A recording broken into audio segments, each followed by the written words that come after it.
Hey everybody, this is Nimi. I'm Hey. Danny. Thank you for checking out this video today. This is a little bit more of a somber video. As some of you know, we posted pretty frequently on our social media about our mom, and we did do a video quite a bit ago asking for prayers. My mom was diagnosed December 15th, 2022 with stage 4 colon cancer, and we really believed that she was going to be one of the few statistics. She was going to beat this cancer and win her battle. I'm happy because technically she did beat cancer, just not in the way that we wanted to see it here. My mom passed away on December 15th, 2023. And exactly 1 year after she was diagnosed. It's been difficult. It's been really difficult. Last month or so, I guess it happened about a month ago. And I don't know that I've fully grieved yet. In the process of grieving, but I have not felt that I've grieved. I feel very numb. I'm not scared of grief. I'm not running from grief. I'm not fearful for what it's going to be. I'm ready to embrace it, but it's just been very, very, very difficult. My mom was an amazing woman. I'm her oldest, and she had 9 kids. Her youngest is Michael. He lives with us. He's 18. So 42 to 18 is the age range. She had 14 grandchildren. Yeah. She was just an amazing mom. In fact, my friend Audrey said she was the mom to moms. Sometimes she hears my mom's voice and her voice when she's talking to her kids. It's just amazing, an amazing testament to who she was. My parents were what I call superhero foster parents. They were foster parents. When my little brother and I both moved out to college, they used our rooms to become foster parents. They were foster parents to over 50 kids in the 10 years they were doing foster care. And the amazing thing about their home is not one kid went to another foster home. They were all adopted, or they went to be with their biological families, or they were adopted by my family. Not one kid went to another foster home.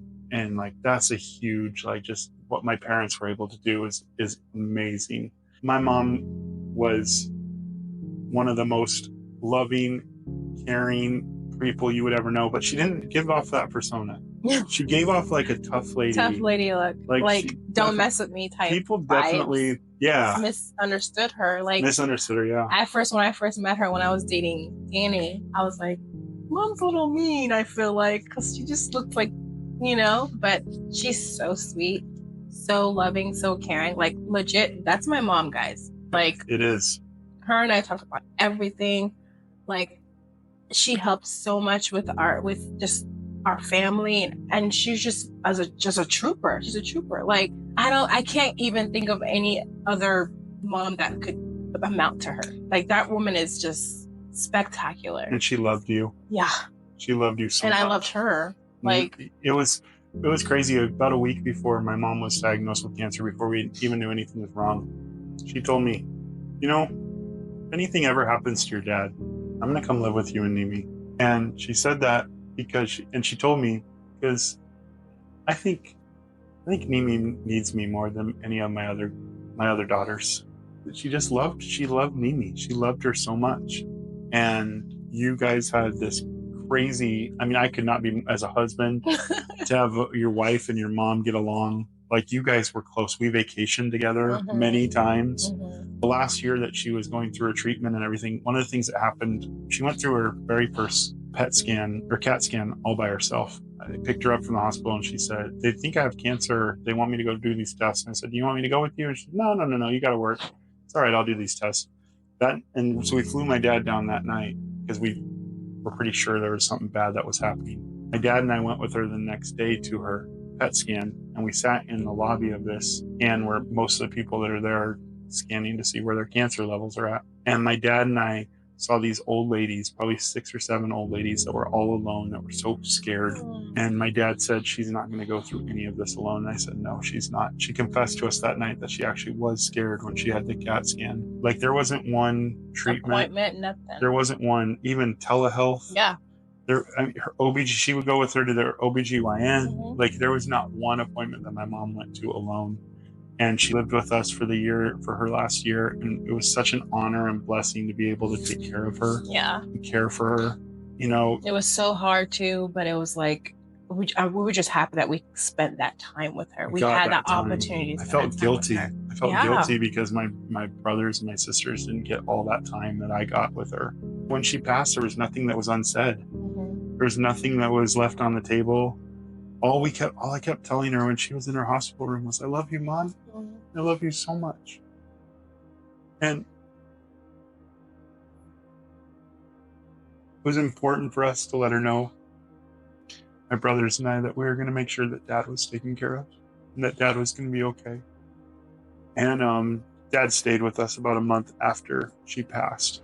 I think that's part of why the process, I went from taking care of one parent to taking care of another. That's why this process has gone, I feel like it's gone where I haven't really embraced it yet. Yeah, I'm ready for it. Like I said, I'm ready for it. When we heard colon cancer in stage 4, Nimi would never let me say anything beyond she's going to be healed. The reality is she was healed because doesn't have cancer to this day. My mom still exists. She doesn't have cancer. She's in heaven and she does not have cancer. When she passed, the night that she passed was such an amazing night. It was me and my 3 brothers and my dad and my grandma. We're all in the room. And my mom at this point was sedated, but she was still conscious. If you would talk to her, she would still signal by gripping your hand, or she nodding. Would nod. She would open her eyes and look at you. She would she'd take deep breaths to let you acknowledge. I'd tell her, "Mom, I'm gonna go get some food. I'll be back in a few minutes." And she'd take a deep breath to acknowledge what I said. That night we were all in the room and we were just joking and laughing. And I laughed so hard. I have not laughed that hard in probably 5 years. I was laughing so hard, my stomach hurt. I had to get up and walk around because I was getting cramps from laughing. And I know my mom was just sitting there with us, enjoying that, just the fun we were having together as brothers and with my dad, all as a family together. I went home, I went to bed, and about a half hour after I went to sleep, I got a phone call from my brother saying that my mom had passed. And then I got a phone call from my dad as I was getting up, getting ready to go, saying that she had passed. And I raced to the hospital. And then when I walked in the room, I didn't know what I was going to face. But I walked in the room, and the first person I saw was the chaplain, who I didn't recognize. And I was like, "Hey, who's this guy here?" I kind of figured, oh, he must be from the hospital. I kind of stepped past him, went into the room, and my dad grabbed me by my shoulders, and he said, "She won! She won! She beat it! She beat cancer!" He had so much joy in his face. And I looked at my brother Stephen, and my brother Stephen has this half smile. He never smiles with his full face. If he does, it's a real smile.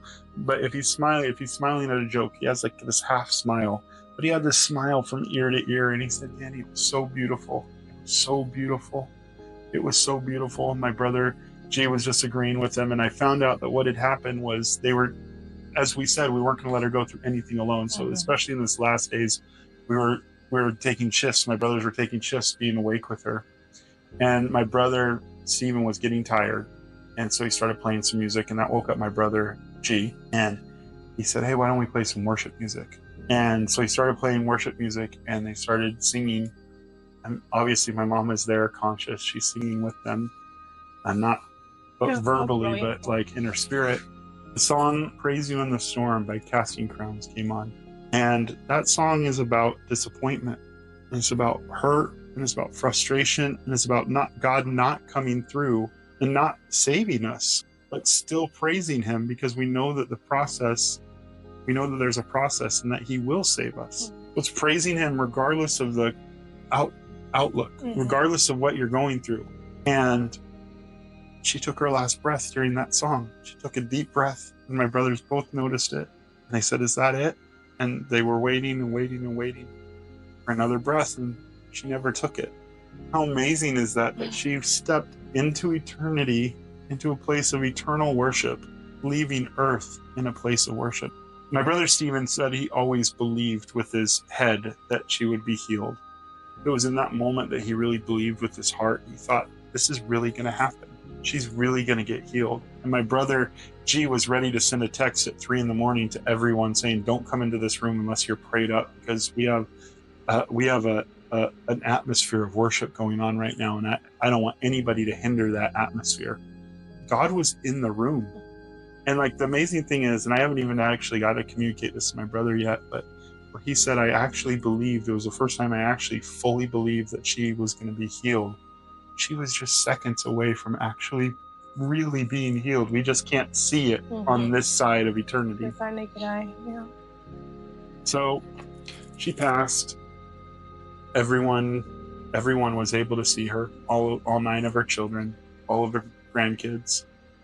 They all got to talk to her. My cousin Chantrell got to be here. My Aunt Pauline came.